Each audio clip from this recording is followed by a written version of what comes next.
Saan napunta ang pera ni Juan? Kaibigan, pamilyar ka ba sa tatlong mukha ni Juan pagdating sa paggamit ng pera? Alam mo bang may pagkakaiba sa ugaling pinansyal si Juan mahirap, middle class at mayaman?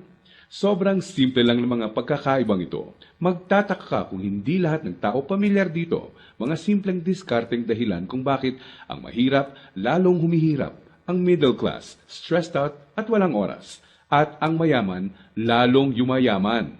Kung matagal mo lang tanong ang mga ito, mag-e-enjoy ka sa mga facts na hinanda ko para sa iyo. Sabay nating hihipan ng mga kumakalat na outdated na information tungkol sa pag-manage ng pera ngayon. At, as a bonus, titignan din natin kung may pag-asa pa ba sa panahon ngayon ang simpleng Juan na umasenso at yumaman. Halika't isa-isa natin silang tignan. Magsimula tayo sa regular na araw ni Juan Mahirap. Gigising siya sa umaga at magmamadaling pumasok sa trabaho, kung swerteng may trabaho nga siya. Madalas, contractual. Minimum wage. Minsan, less than minimum pa. Masipag at matyaga naman siya. Pagtitiisa ng traffic at ang sumpong ng boss na masungit. At pagkatapos magbanat ng buto buong araw, uuwi ng pagod. Magpapahinga para ulitin lahat ito kinabukasan. Gagawin niya ito ng araw-araw para sa kapos-saktong sweldo. Tama ka, di na ito bagong istorya. Ano nga ba ang diskarte ni Juan Mahirap pagdating sa pera? Bago ang pag-iipon para sa pangkabuhayan, madalas nauuna ang Jollibee dito, sini doon, at ang silent killer ng bulsa. Bili ng kung ano-ano, kung saan-saan, kahit di kailangan. Mga abubot. Bakit? Kasi may sale, surplus, ukay-ukay, at tiyanggihan. Minsan lang at mura lang naman. Ang kadalasang mga dahilan, bibili kahit di naman kailangan. Ang resulta, wala pang A15 o A30, ubos na ang pera. Kaya uutang na lang. Gusto naman magbago ng buhay ng mahirap na Juan, pero magpapaulit-ulit ang kalagayan niya hanggat di niya nakikitang patong-patong na gastos ang bigay ng abubot niya, na pag naipon, pwede nang puhunan sa negosyo. Pero hindi masamang tao ang mahirap na Juan. Gaya ng sinabi ko, mukha lang ng diskarte sa pera to. Marami sa atin ang dumaan din sa mentality ng mahirap na Juan, di niya ito kasalanan. Maaaring misinformed lang. Paano nga naman bukod sa di lahat nakapagtatapos ng pag-aaral, di naman tinuturo ang pinansyal na kaalaman sa eskwelahan. Madalas, ang ugali sa paghawak ng pera ay ang ugaling namamana lang. So, saan napunta ang pera ni Juan Mahirap? Dito napapasok ang tinatawag nating 1. Income at expense, at 2. Assets at liabilities. Huwag kang mag-alala, hindi economics class ng pinasok mo. Simple lang to. So ano nga ba ang praktikal na kahulugan ng income at expense at assets at liabilities? Unahin natin ang income. Ito ang perang pumapasok sa iyo. In short, income equals kita. Kapag lumabas naman ang pera, tinatawag natin tong expense. Sa madaling salita, expense equals gastos. Ngayon, ano naman ang assets at liabilities? Asset ang isang bagay kung binibigyan ka nito ng income o kita. At liability naman kung expense o gastos ang binibigay nito. Balik sa tanong, saan napunta ang pera ni Juan Mahirap? Ang maikling sagot, madalas mas maraming expense o gastos kesa income o kita ang mahirap na Juan. Maaring sa sahod o maliit na extra lang siya umaasa para sa income, samantalang kaliwat kanan naman ang pinanggagalingan ng expense. Naloko na. May pag-asa pa ba ang mahirap na Juan? Malalaman natin yan mamaya. Ngayon, tignan muna natin ang behind-the-scenes kwento ni Juan Middle Class. Sa unang tingin, okay na okay ang lagay ng middle class na Juan. Ang totoo niyan, malaki ang tsansang mapagkamalan mo siyang mayaman. May bahay, may kotse, at nakikita mo silang nagbabakasyon minsan. At kung may bagong labas na gadget, mag-a-upgrade ang middle class na Juan. Pero ang di alam ng karamihan, marami dito ay promo, hulugan, o utang sa credit card na buwan-buwan sa sweldo nakakaltas. So, saan napupunta ang pera ni Juan Middle Class? Ang maikling sagot, mas madaming liabilities, nagbibigay gastos kesa sa assets, ang binibili ng middle class na Juan. Imbes na investments na gagawa ng income, nauuna sa listahan niya ang paggagamitan ng pera, ang upgraded na lifestyle. Gusto niya ang convenience at quality sa buhay.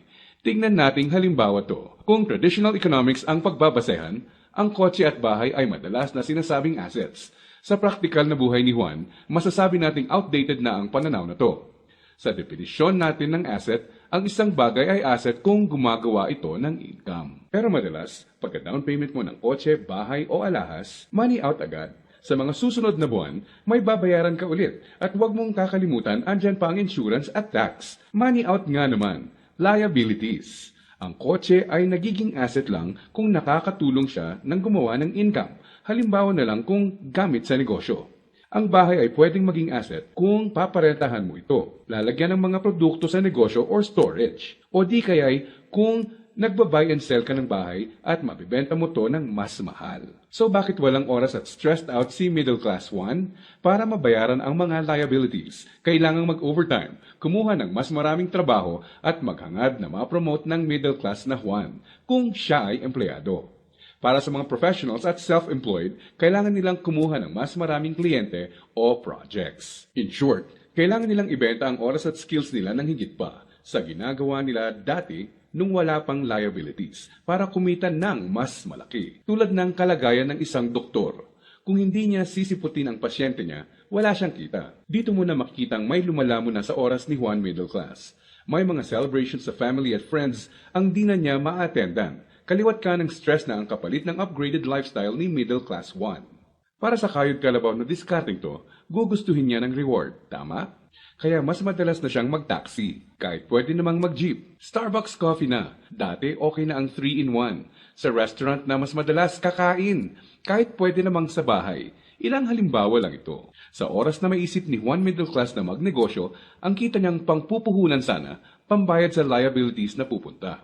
Kung tatanungin mo siya kung anong gusto niyang baguhin, madalas na sasabihin niyang ibalik sa kanya ang oras niya. Mabait si Juan Middle Class. Gusto niya ng maganda at komportableng buhay para sa pamilya niya. Magaling din siya sa trabaho o sa propesyon niya. Sa kasamaang palad, pagdating sa pinansyal na mindset, may outdated advice at information siyang dala. Ang dating akala niyang assets ay liabilities na pala. May pag-asa pa ba si Juan Middle Class? Malalaman natin yan ilang sandali lang. Ngayon, tignan muna natin ang sikreto ni Juan Mayaman. Alam mo ba na madaming Juan Mayaman ang mga self-made? Ibig sabihin, bunga mismo ng sariling pagod, sakripisyo at tiyaga ang tinatamasa nilang tagumpay. Simple lang kung susumahin mo ang lifestyle niya, may time and financial freedom. Maluwag ang buhay kung may kailangan. Choice sila kung ano ang sasakyan nila, saan sila titira, sino ang makakasama at makakatrabaho nila, kailan at saan sila magbabakasyon, at iba pa. In reality, mas madami din silang tsansang makatulong sa kapwa, gaya ng pagdodonate sa charity at pagsali sa outreach programs. Balik tayo sa tanong, saan napunta ang pera ni Juan Mayaman? Kapag may perang hawak si Juan Mayaman, sa asset niya ito dinadala. At sa asset na ito ay kikita pa ng mas maraming pera para sa kanya. At ano naman ang gagawin niya sa bagong kitang ito? Tama ka, i-invest ulit niya sa ibang asset pa. Ano ba ang mga examples ng asset na ito? Andiyan ang investments, apartment, or kotseng pinaparenta, ang edukasyon, seminar, tradings at iba pa na magtuturo sa iyo ng skills na kaya kang bigyan ng kita ay asset din. Sabi nga ng isang bumper sticker, if you think education is expensive, try ignorance. Ibig sabihin, kung tingin mong mahal ang edukasyon, subukan mo ang kamangmangan. Assets din ang mga negosyo, lalo na ang mga kumikita ng passive income. Paano ba napagtatrabahuan ni Juan Mayaman ang kanyang time and financial freedom? Ang sikreto? Passive income at leverage. Sa practical na ibig sabihin, ang passive income ay income na pumapasok kahit tapos na ang malaking parte ng trabaho mo dito. Konting oras na lang ang kailangan ni Juan Mayaman para i-maintain ang asset niya. Kahit natutulog siya, pumapasok pa rin ang kita. Hiramin naman natin kay Robert Kiyosaki ang ibig sabihin ng leverage. True leverage is the ability to do more and more with less and less. Ibig sabihin, ang tunay na leverage ay ang kakayanan na gumawa ng mas maraming gamit ang mas kaunti. Para mas madali nating maintindihan, gamitin nating halimbawa kung paano nagsimula ang isa sa mga pinakamalaking drugstore sa bansa. Marami ang nasira noong World War II. Pagkatapos nito, kinailangang mag-rebuild ng mga tao. Dito na papasok si Mariano K. Napansin niya ang mga demand sa isang uri ng antibiotic na tinatawag na sulfa drugs. Paano niya nalaman? Ginamit niya bilang leverage ang natutunan niya bilang empleyado sa isang drugstore bago pumutok ang World War II. Nung mga panahon noon na nagsisimula ulit ang lahat at kahit naman ngayon, ang taong may enough information kesa sa iba ay nakakalamang. Gamit ang 100 piso, bumili siya ng sulfathiazole tablets at kumita sa paglalako nito. Ginamit niya mga unang kita niya para bumili ulit ng mga tableta na ilalako. Hindi niya ginasto sa liabilities at abubot ang mga sumunod na kita. Nag-ipon siya at gumawa ng kariton. Ginamit niya ito para makabenta ng mas marami pa. Naging asset at nagbigay ng leverage sa kanya ang kariton. Taong 1945, nakaipon siya ng sapat na pera para ipatayo ang una niyang drugstore. Pinangalanan niya itong Mercury Drug. Ngayon, kahit natutulog si Mariano, may humigit kumulang 900 na branches na at 11,000 na empleyado ang mga nagtatrabaho para sa kanya. Leverage. Dahil dito, pumapasok pa rin ang passive income sa kanya. Pwede mong gawin ang ginawa niya. Gamitin mo ang pera mo sa pagsisimula ng pagkakakitaan. Andyan lang sa tabi-tabi ang mga negosyong kayang magbigay ng passive income at leverage sa iyo. Gaya na lang ng experience ko. Di ko inakalang isang maliit na flyer lang na inabot sa akin sa mall ang magiging tulay para sa isang negosyong nagbibigay passive income at leverage sa akin. Naging ugali ko na i-prioritize sa mga pagkuha ng assets bago liabilities. Ano ang konklusyon natin ngayon na magpapayaman sa iyo? Intindihin mo to, hindi lang ang pagkakaroon ng pera ang nagpapayaman sa tao. Para hindi ka matulad sa 70% ng lotto winners na lalong nagiging mahirap dahil sa maling diskarte sa pera. Dapat, alam mo kung paano at saan gagamitin ang pera pag nagkaroon ka nito. Dahil sa internet, mas madali nang maghanap ng negosyong simulan sa maliit na capital at pwedeng palaguin para bigyan ka ng passive income at leverage. Ang importante, kailangan mo silang hanapin. Kailangan mong maging open para tumingin-tingin at kumuha ng idea at pag nakakita ka, pag-aralan at i-research mo to. Nandyan lang sila. Kailangan mo lang bigyan ng chance ang sarili mo na maging in the know. Ibig sabihin, kapag andyan na ang pagkakataon sa harap mo, alam mong di mo dapat palagpasin to.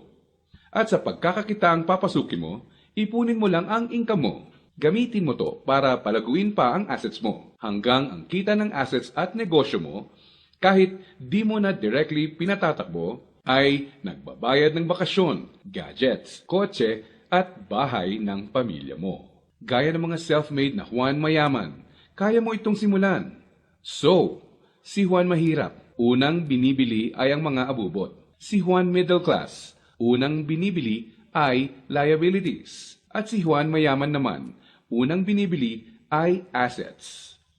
Kung nagustuhan mo tong presentasyon natin ito, maaring magustuhan mo pa ang mga ibang ideas na meron tayo sa Facebook group. Okay itong online tambayan natin na to. Positive ang mga tao. Nagsishare ng idea para mas gumanda ang buhay ng mga nasa grupo. Welcome ka dito. Masaya, may purpose, at may kulitan sa grupo. In short, bukod sa mga ideas at suporta para sa pag-unlad ng buhay mo, mag-e-enjoy ka dito.